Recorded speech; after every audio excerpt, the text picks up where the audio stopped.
The Serra do Açor is part of Portugal's main mountain range, which runs from the Atlantic to the Spanish border. This is the green heart of Portugal. Forested mountains cut deep by river valleys, tiny white villages perched on ridges, surrounded by terraces for growing. It's one of the steepest and most sparsely populated regions of the country. At first glance, it seems lush, but look closer and the forests are nothing of the sort. They're mostly monocultures of fast-growing species of pine and eucalyptus grown for industrial purposes. Summer temperatures in these plantations can be 10 degrees higher than native oak and laurel forests. The diversity of other life in them is minimal. The land gets more exhausted with each harvest. Everything is taken, nothing given back. My name's Wendy Howard, and I live off-grid halfway up the slopes of a small valley in the northernmost part of the Serra. I've been here 16 years.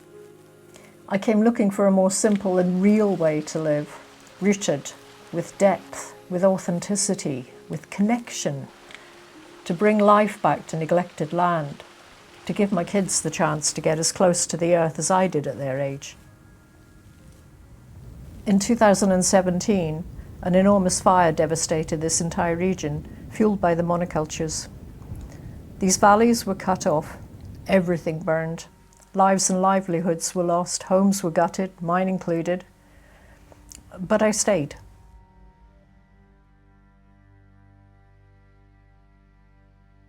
I think we have to be unseated from our certainties to the point of being almost in free fall, where we don't know up from down, left from right, right from wrong, and that's rapidly approaching. And only at that point, then, you're forced to ask, who am I? What am I? And in the asking of those questions comes the resolution. We are nature, you know? We are this biosphere.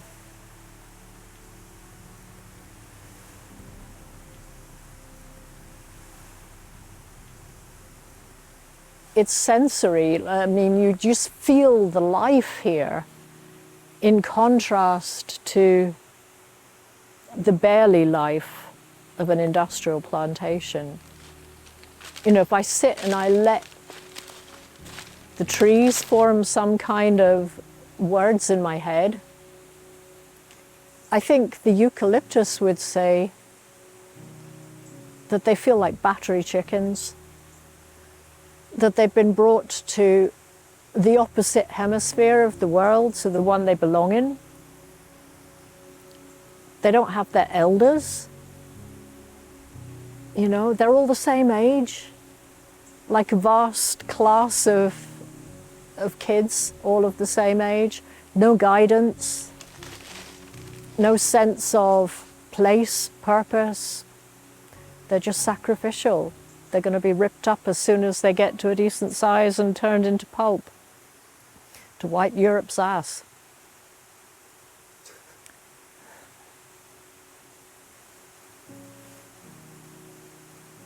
There was a Portuguese guy who lives further up the mountains told me one time that really these mountain villages had no part in the moneyed economy until the pines came, because they would just trade with people who came to the mountains. They would trade for their fish and their salt with whatever they had in the way of their produce, cheese and other products.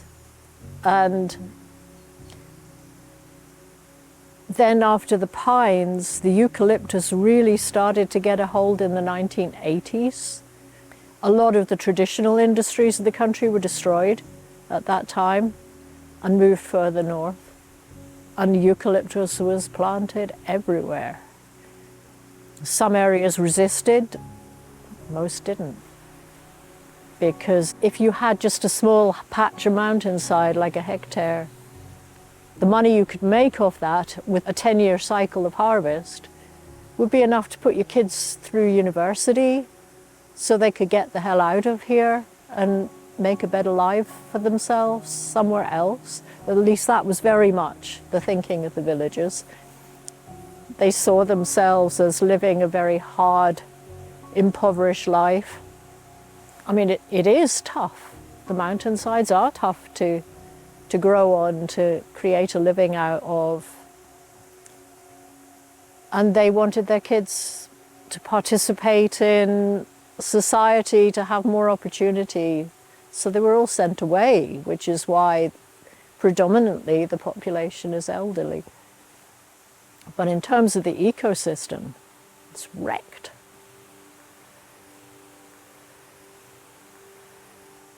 When you think back to when you came here and I guess what you would refer to as your wave of immigrants that also came at the same time, like what was it that unconsciously attracted you all here, if you had to kind of bring those patterns together?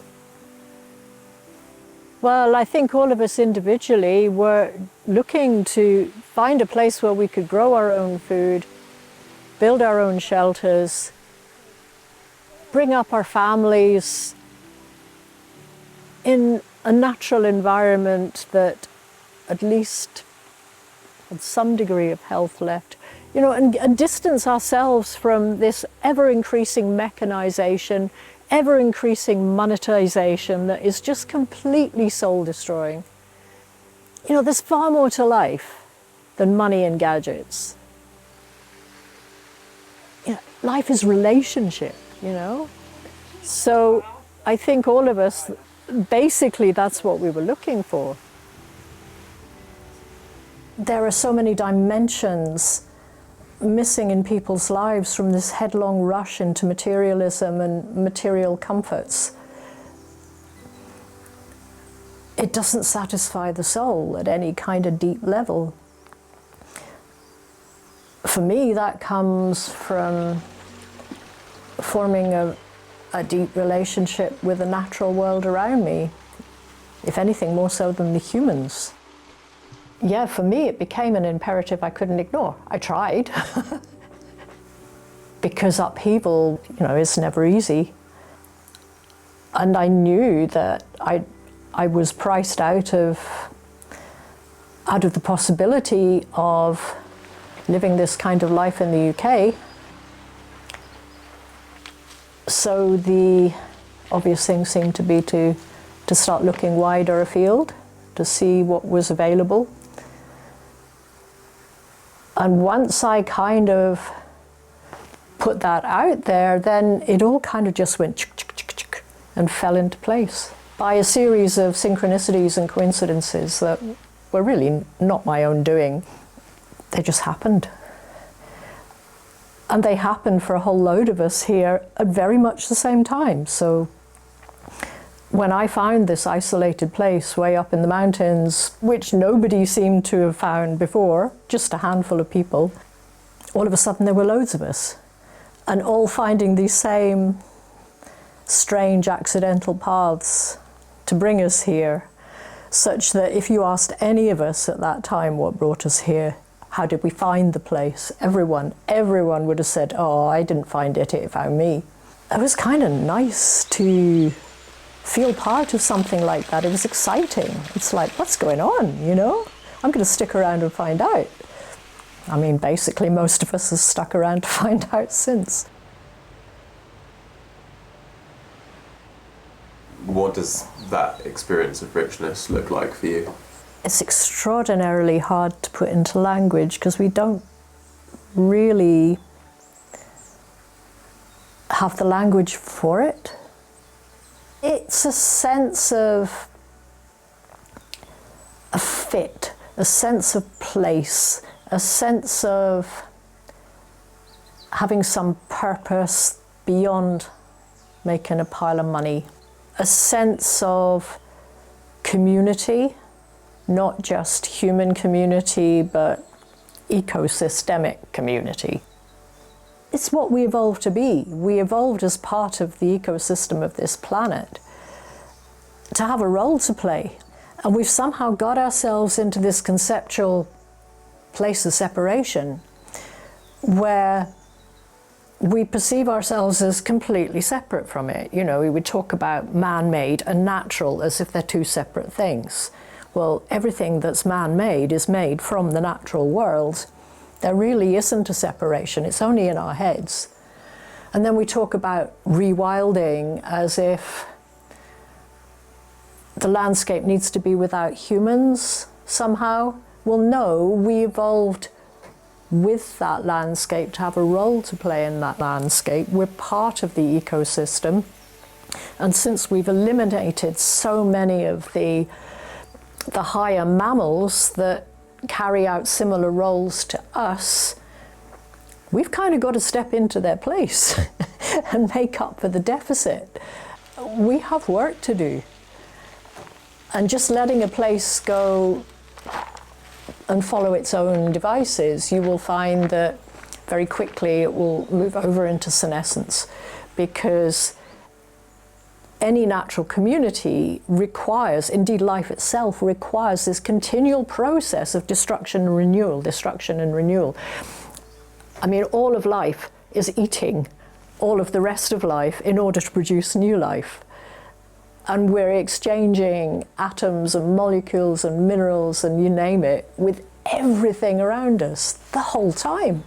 You know, the cells in our bodies are not the same cells as they were 7 years ago. Everything's been changed. And yet we think of ourselves as something that's fixed. We're not at all. We're constantly changing, as is the ecosystems around us. And that process of small amounts of disturbance to bring new life in is what keeps things lively and moving. And to me, that's where the real satisfaction comes in. It's from coming to a piece of land, like the piece of land I came to, and bringing life back to it.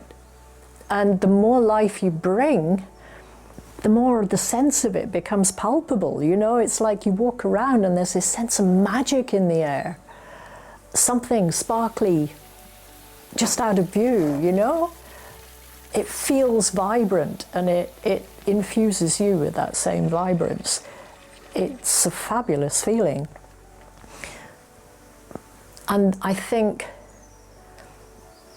that's the extra bit of spice that is completely missing from a comfortable life in a concrete and glass building on solid surfaces that, you know, and manicured lawns for your greenery. It's so sterile. It's so devoid of life. And we're meant to be in the thick of it, living with other life.